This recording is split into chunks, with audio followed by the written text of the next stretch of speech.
You are sitting in the waiting room of a small pawn shop on the edge of town when you see it through the glass display case, your wedding ring, sitting under fluorescent light next to strangers' cast-offs.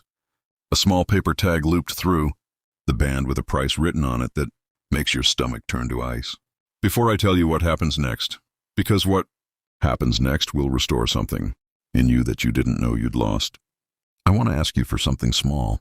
If you believe the quiet things in our lives deserve to be protected, if you believe dignity is something worth fighting for even in your 70s, hit subscribe. This channel exists for people who understand that some losses cut deeper than money ever could. Now back to that display case and the ring and everything it was about to reveal. Your name is Marguerite Thistlewood, and you are 70 years old. And for 46 years you wore a wedding ring that your husband, Emmett saved for an entire year to buy you, working double shifts at the rail yard so he could afford something finer than either of your families had ever owned. It wasn't an enormous ring. It wasn't the kind of thing that would turn heads in a jewelry store window. But it was old, older than your marriage even, because Emmett had found it through a small estate sale from a jeweler who told him the center stone had come from his own grandmother's ring, mined and cut nearly a century earlier. The kind of stone people don't make anymore because the mine it came from closed before either of you were born.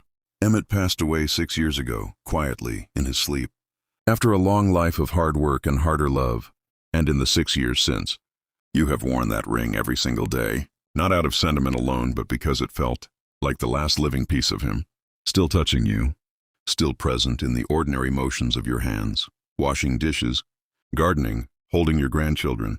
You raised 2 children with Emmett, a son named Barrington, steady but distracted by his own busy life, and a daughter named Philomena, warm-hearted but easily overwhelmed, especially since her divorce 3 years ago left her raising 2 children largely on her own. You have always been generous with your children, the way people of your generation often are, quietly without keeping score. When Barrington's business hit a rough patch 5 years ago, you gave him savings you'd set aside for a hip replacement. You eventually had to delay by a full year.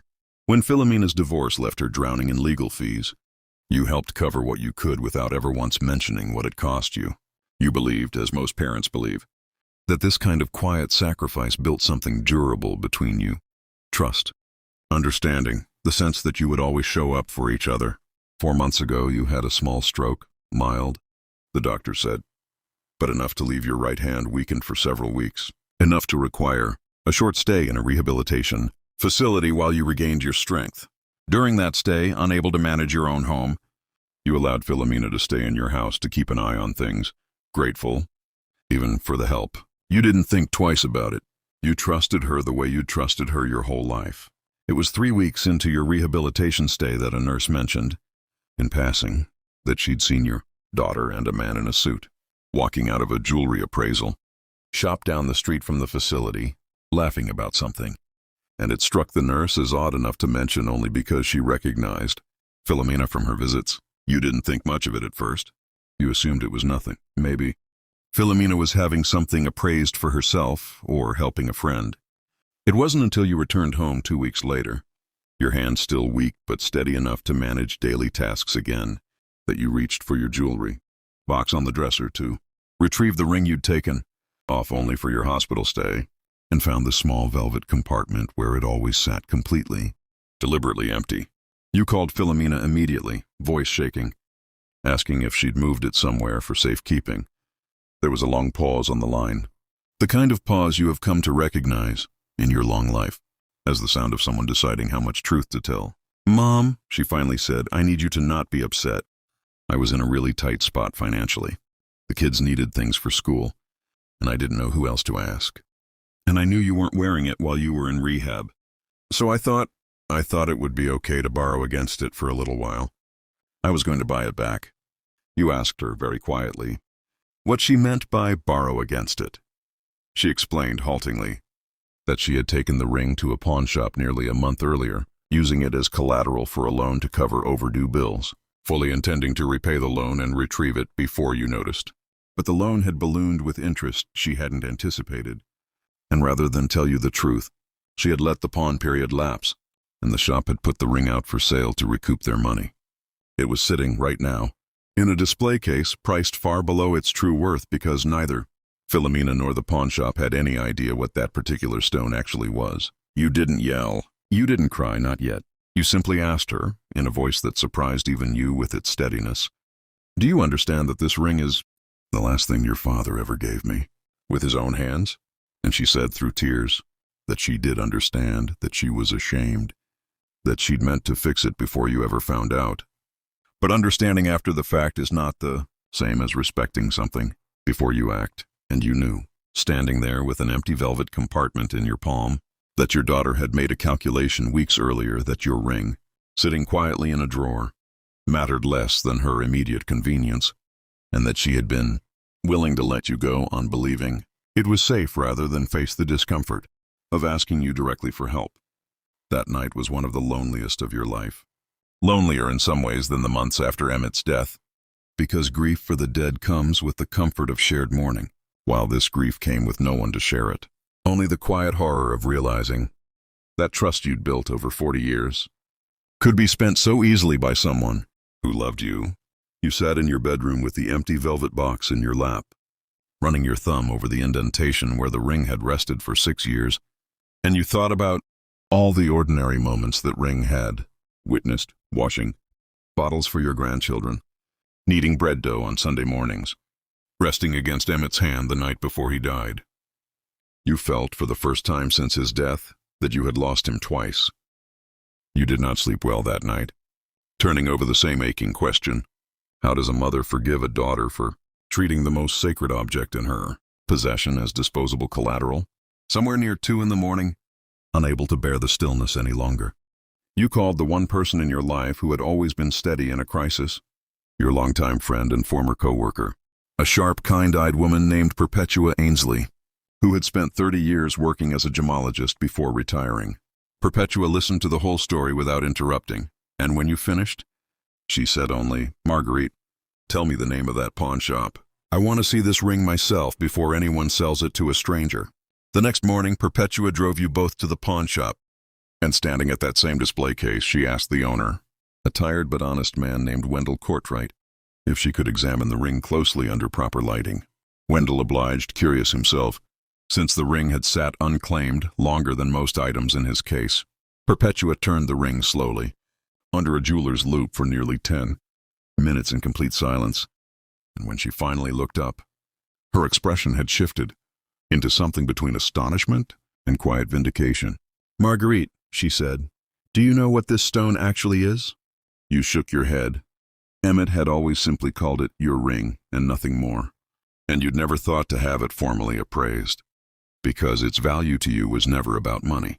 Perpetua explained that the center stone wasn't a standard diamond at all, but an extremely rare, natural blue-green sapphire from a mine in Montana that had been closed for over 80 years, a mine whose stones were now considered a kind of quiet collector's treasure precisely, because so few remained in circulation. The pawn shop, unaware of what they actually had priced the ring based on a rough estimate of a mid-grade diamond, a fraction, Perpetua said gently, of its true worth, which she conservatively estimated at nearly $60,000, possibly more with the right buyer. Wendell, to his credit, was stunned and entirely forthcoming once he understood the situation, and rather than exploit the discrepancy, he simply said, "Ma'am, that ring should never have left your hands in the first place. Let's make this right, because the pawn period had technically lapsed before any sale had occurred, and because Perpetua's professional appraisal made clear the shop's own pricing had been made in good faith ignorance rather than intent to defraud. Wendell agreed to release the ring back to you for the exact remaining loan balance, plus a small handling fee, a fraction of its actual value, but a debt you paid gladly, with your own funds this time, watching the ring settle back into your palm, with a kind of reverence you hadn't felt since Emmett first placed it there decades earlier. You didn't tell Philomena what you'd learned about the ring's true worth right away. Instead, you asked her to come to your house that weekend, and when she arrived, nervous and clearly expecting another difficult conversation, you simply placed the ring on the kitchen table between you, the same table where Emmett used to sit grading his rail yard paperwork in the evenings, and let her see it there, safely home, You got it back, she said, relief flooding her face. Mom, I'm so sorry, Do you know what this ring actually is? You asked her quietly, and you watched her face shift with confusion as you explained what Perpetua had discovered, the rare Montana sapphire, the near $60,000 valuation, the fact that she had pawned away something worth more than she likely could have imagined for a fraction of its worth, without ever once asking you directly for the help she actually needed. Philomena's face crumpled in a way you hadn't seen since she was a small girl. I didn't know, she whispered. I don't know what I thought.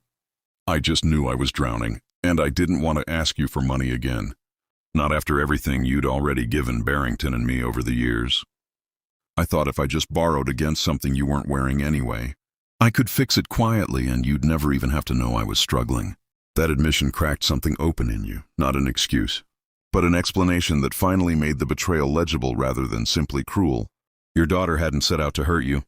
She had set out to protect her own pride, to avoid the shame of asking her aging mother for help yet again, and in doing so, she had made a reckless calculation about what could be quietly sacrificed without your noticing. It didn't erase what had happened, but it helped you understand it, the way understanding often arrives only after the worst of the pain has already passed. Through you. You should have asked me, you said simply. Not because I would have said yes without question, but because this ring was never yours to risk. Your father worked a full year of double shifts to buy this for me. It carries his hands in it, Philomena, in a way money never could. You didn't just risk an object, you risked the last physical piece of him I have left. She cried for a long time at that kitchen table, and you let her, because some tears need space to finish themselves before conversation can continue. When she finally composed herself, she asked what she could do to make it right. Truly right, not just financially, but in the deeper sense of rebuilding the trust she'd spent so carelessly. You told her plainly, from now on, any financial struggle she faced needed to come to you directly, honestly, even if it was uncomfortable, even if it meant admitting she was struggling more than her pride wanted to allow. You told her that love isn't proven by never needing help. It's proven by trusting the people who love you enough to ask for it plainly, rather than making quiet, unilateral decisions about what could be sacrificed behind their backs. You also told her gently that you would help her stabilize her finances properly this time, not through pawned heirlooms or secret loans, but through an honest conversation with Barrington and your accountant about a sustainable plan for her and the children going forward. In the months that followed, something began to rebuild between you, slower and more careful than before, but sturdier for the effort it required. Philomena started calling you every week, not just when she needed something, but simply to talk, to ask how your recovery was progressing, to tell you small stories about the grandchildren that had nothing to do with money at all. Barrington, once he learned what had happened, insisted on helping cover a portion of what Philomena had needed all along, relieved, in his own way, to finally understand why she'd been so quiet and withdrawn in recent months. You had the ring setting gently reinforced by a local jeweler, not out of vanity but because Perpetua gently suggested the band had grown, worn enough over the decades to benefit from a careful restoration. You wear it every day still, exactly as you always have, though now it carries an additional layer of meaning, proof not only of the love Emmett gave you, but of the resilience it took to reclaim what almost slipped away entirely, and the honest conversation that followed in its wake. Sometimes, in the quiet of your kitchen, you turn the ring in, the evening light, and think about how close you came to losing it entirely, how easily a moment of quiet desperation nearly erased the last physical trace of a marriage that shaped your entire life. But you don't carry that near loss as bitterness. You carry it as proof that some things are worth fighting for, worth appraising carefully, worth protecting even when the people closest to you forget, momentarily, what they're truly worth. You are 70 years old, and you have learned, in the hardest way possible, that the things we treasure, most are rarely valued correctly by those who don't understand what they actually hold, and that sometimes the truest act of love is simply refusing to let something priceless be sold for less than it's worth. What looks ordinary to careless hands may be sacred to the heart that has carried it for decades. Never let anyone convince you its worth is theirs to decide.